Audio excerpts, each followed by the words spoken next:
Spiritually mature होना एक option नहीं है, जरूरी है। जरूरी है स्पिरिचुअली मैच्योर होना, वरना आपकी मिरास है, आप स्वर्ग जाएंगे, प्रभु के साथ रहेंगे, मगर पृथ्वी में आप एक हारा हुआ जीवन जिएंगे। यद्यपि परमेश्वर ने आपको सारी वस्तुओं का स्वामी नियुक्त किया था, तब भी कोई आपसे आपकी मिरास न चुराने पाए।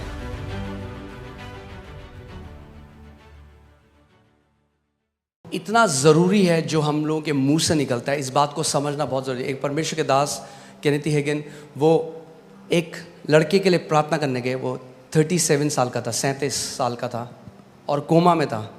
और वो जैसे ही हॉस्पिटल के कमरे में गए, उन्होंने हाथ रखा, प्रभु ने एकदम बोला अपना हाथ हटा ले क्योंकि ये बचेगा नहीं, मर जाएगा। और वो जो विश्वास करते रहे, जो डॉक्टर था उनकी बिल्कुल अगेंस्ट था, क्योंकि वो विश्वास करते रहे चंगाई सबके लिए। उन्होंने कहा प्रभु ये कैसे हो सकता है, मैं हमेशा विश्वास मैंने सिखाया चंगाई सबके लिए। और प्रभु ने उनको बताया कि इस लड़के ने बचपन से बार बार एक गलत अंगीकार किया, और आत्मिक जहां में एक नियम है। तरह अगर मैं आपको समझाऊं सरल भाषा में, तो आत्मिक जहां में एक, समझ लीजिए एक बड़ा सा व्हील है, एक पहिया है, और जब आप किसी बात को लगातार कन्फेस करते हो, वो पहिया घूमने लग जाता है, उसको गति मिल जाती है। और जब उसको गति मिल जाती है, परमेश्वर भी आपकी अथॉरिटी को ओवर पावर नहीं करता। आप समझ रहे हैं मैं क्या कह रहा हूं? और प्रभु ने कहा अगर ये जिंदा होता, अगर ये कोमा के बाहर होता तो ये ठीक हो जाता। और फिर उन्होंने उसके भाई से कंफर्म किया, उसने कहा बिल्कुल सही बात है। जब ये छोटा था तब से ही कहता था मैं 40 साल तक जिंदा नहीं रहूँगा। पता नहीं क्यों कहता था, हम भी बोलते रहे कि आप, हर बार बोलता रहता था। कैंप में गए हम, वहाँ पे भी कहता था मैं 40 साल नहीं देखूंगा अपने जीवन में। 37 में ही डाइड। पिता ने कहा मैंने इसको वापस घर बुला लिया है। वो वापस प्रभु के पास गया, मगर हम हर चीज परमेश्वर पे नहीं डाल सकते। हमारी भी एक रिस्पॉन्सिबिलिटी है पुत्रों की तरह। आप समझ रहे हैं? हमें अपने अधिकार को समझना है, अपनी जिम्मेदारी को समझना जरूरी है कि आपकी एक जिम्मेदारी है। नीति वचन 18:21 में लिखा है, जीव के वश में मृत्यु और जीवन दोनों होते हैं, और जो उसे काम में लाना जानता है वह उसका फल भोगेगा।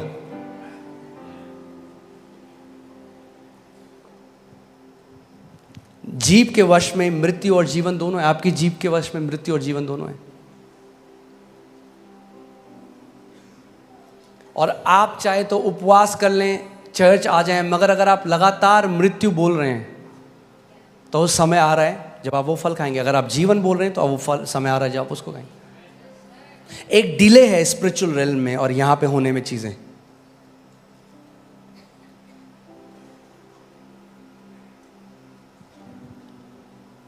इसीलिए जो डोमिनियन है वो हमारी लाइफस्टाइल होनी चाहिए। एक बारी में नहीं होता। आपने देखा कोई व्यक्ति जिम जाए और एक दिन करे और अगले दिन आप देखो वो नहीं, लगातार लाइफस्टाइल की तरह करना पड़ेगा। वैसे ही अधिकार भी है, आपको लगातार जीवन शैली बनानी पड़ेगी शासन अधिकार की।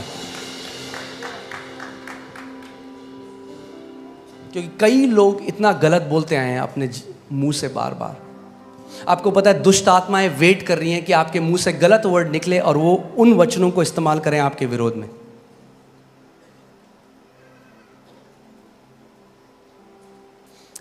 आत्मिक जहां में जो लड़ाई होती है वो वर्ड्स से होती है, पता है आपको?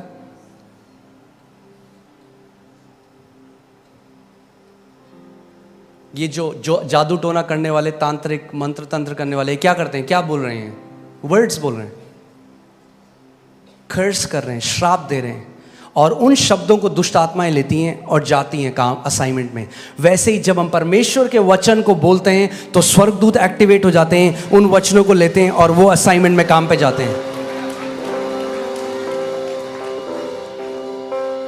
मगर अगर आपका मुंह बंद है, यद्यपि जय आपका इनहेरिटेंस है, आपकी मिरास है, आप जय में नहीं जी सकते।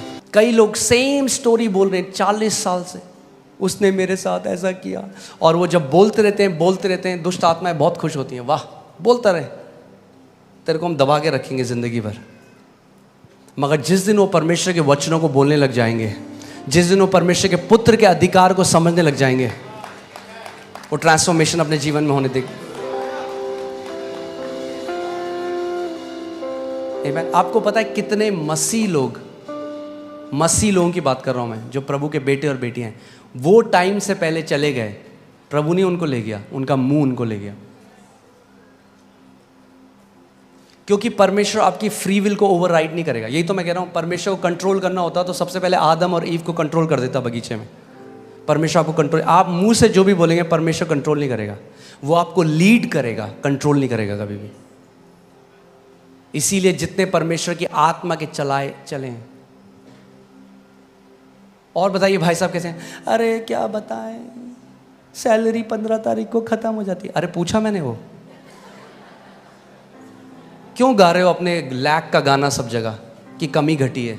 अरे बोलो मसीह में मैं आशीषित हूं, देखो क्या होगा। जितना कमी घटी बोलोगे उतना कमी घटी में जियोगे, जितना अबंडेंस बोलोगे उतना अबंडेंस में जियोगे, जितना चंगाई बोलोगे उतना चंगाई में जियोगे, जितना ब्लेसिंग बोलोगे उतना ब्लेसिंग में जियोगे। कई बार लोग इस बात को समझते नहीं, वो कह रहे पास्टर हम प्रार्थना कर रहे हैं, क्यों नहीं आता, क्यों नहीं हमारे साथ होता, हम इतने लैक में। और आप 5 मिनट जब मैं उनकी बात सुनता हूँ ना, तो मैं इतना लैक सुनता हूँ उसमें, इतनी कमी घटी 5 मिनट में वो बोल देते हैं। मैं कहता हूँ क्या होगा घर पे अगर ये कितना बोलते होंगे, कमी घटी। और जो स्वर्गदूत आ भी रहे होंगे ना प्रोविजन लेके। नीति वचन 6:2 देखते हैं। नीति वचन 6:2, तो तू अपने ही मुंह के वचनों से फंसा और अपने ही मुंह की बातों से पकड़ा गया। कैसे फंसे आप? इंग्लिश बाइबल में लिखा है, you are snared by the words of your mouth. Snared जो वर्ड है वो है जो शिकारी जो फंदा लगाते हैं चिड़ियों को फंसाने के लिए। सो प्रभु कह रहा है तूने अपने मुंह से अपने लिए फंदा लगाया और फिर कूद गया उसके अंदर, ये तूने किया है। लोग कहते हैं मैंने कब किया? जब आप बार बार कमी घटी की बात करते हो तो क्या आएगा आपके पास? कमी घटी। मरकुस 11:24 में यीशु ने कहा, he shall have whatever he says, उसको वो मिलेगा जो वो कहता रहता है।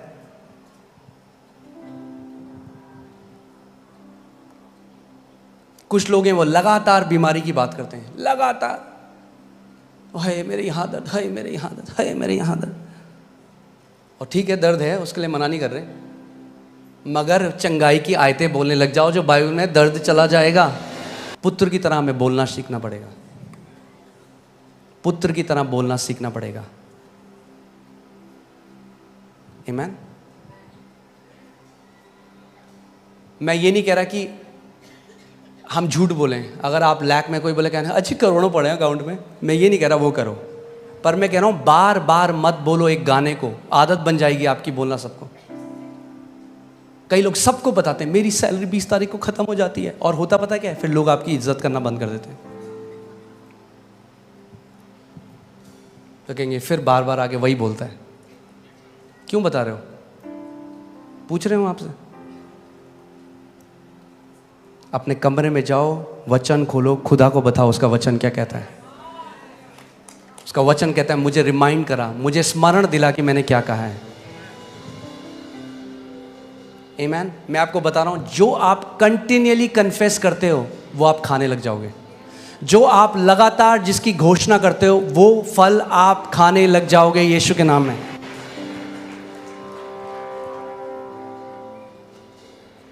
पुत्र होना है तो अपने मुंह को हमें देखना पड़ेगा।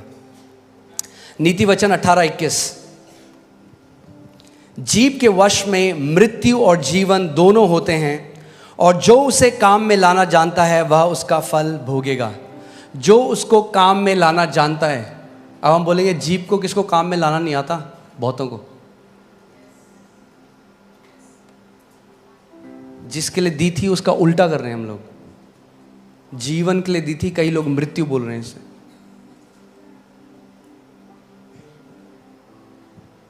और अपनी जीभ से लोगों ने अपने जीवन, आप जानते हैं अपनी जीभ से आप अपने जीवन को छोटा या अपने जीवन को लंबा कर सकते हैं।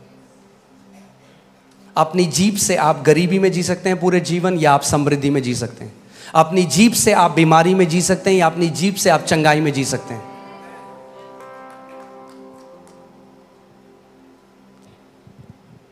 अगर हम पुत्र हैं तो हमें किसकी नकल करनी है? अपने पिता की। इफिसियों 5:1 में लिखा है कि अपने पिता की नकल करो।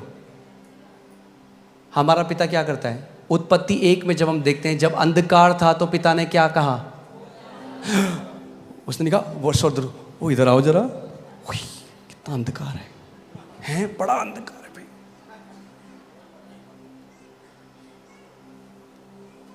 कई लोग स्टेटस लगा लेते हैं,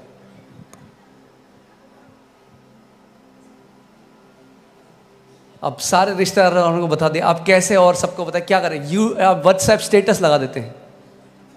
जब दिल टूटता है तो कोई अपना साथ नहीं देता।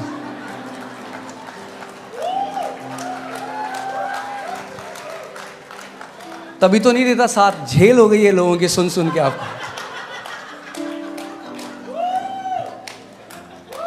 सिंपैथी मत ढूंढो, वचन को ढूंढो, जीवन बदल जाएगा।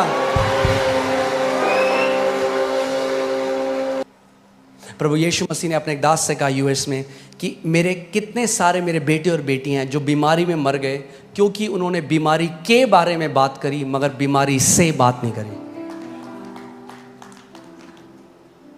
सबको बताया देखो मैं बीमार हूं, मगर उस बीमारी से नहीं बोला।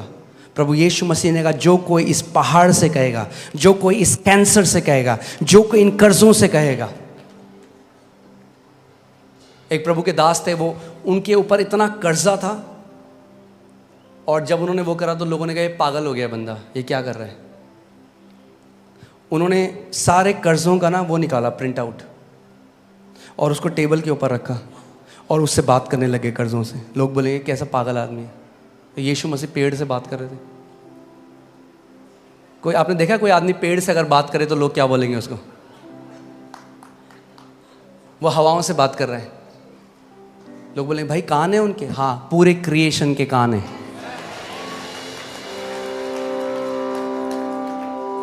और वो कर्जों को बोलने लगे यीशु मसीह के नाम में मैं मत्ती 11:24 में खड़ा होता हूँ, सारे के सारे कर्जे उखड़ और समुद्र में जा पड़। बोलते गए बोलते गए बोलते गए बोलते गए बोलते गए, थोड़े बाद समय आया, सुपरनैचुरली प्रभु ने उनके सारे डेट्स खत्म कर दिए। जो आप लगातार कंटिन्यूअल कन्फेशन, जो आप लगातार घोषणा करते रहते हो, आत्मिक जहां में वो चक्का जिस दिन घूमने लगा आपको चमत्कार मिल जाएगा आपका। Do not give up. हमें लगता है हम जब वो पढ़ते हैं कि औरत ने कहा अगर मैं उसके वस्त्र के छोर को छूंगी तो मैं चंगी हो जाऊंगी। ओके टां टां टां, ये I got heal, thank you Jesus. ऐसा नहीं हुआ। बाइबल बताती है वो बार, मुझे नहीं पता वो कितनी दूर थी यीशु मसीह, हो सकता है हजारों बार उसने बोला आज जब मैं उसके वस्त्र के छोर को छू लूंगी मैं चंगी हो जाऊंगी, आज जब मैं उसके वस्त्र के छोर को छू लूंगी मैं चंगी हो जाऊंगी, आज जब मैं उसके वस्त्र के छोर को छू लूंगी। ऐसे करते करते वो यीशु के पास आई।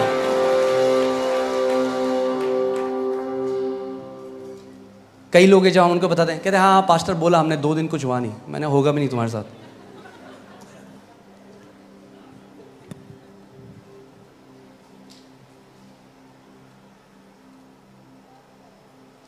परमेश्वर को जेनेसिस में 10 बार बोलना पड़ा भाई, तुम कह रहे हो 2 बार बोला।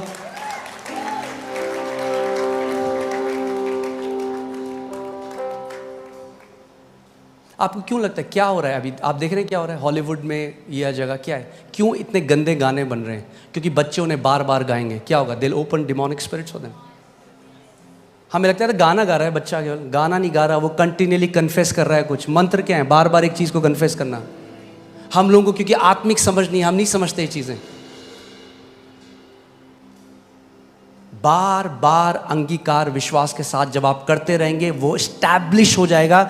जिस दिन स्टैब्लिश हो गया कोई शैतान, शैतान का बाप, शैतान का बेटा, शैतान का चाचा उसको हटा नहीं सकता आपके जीवन से।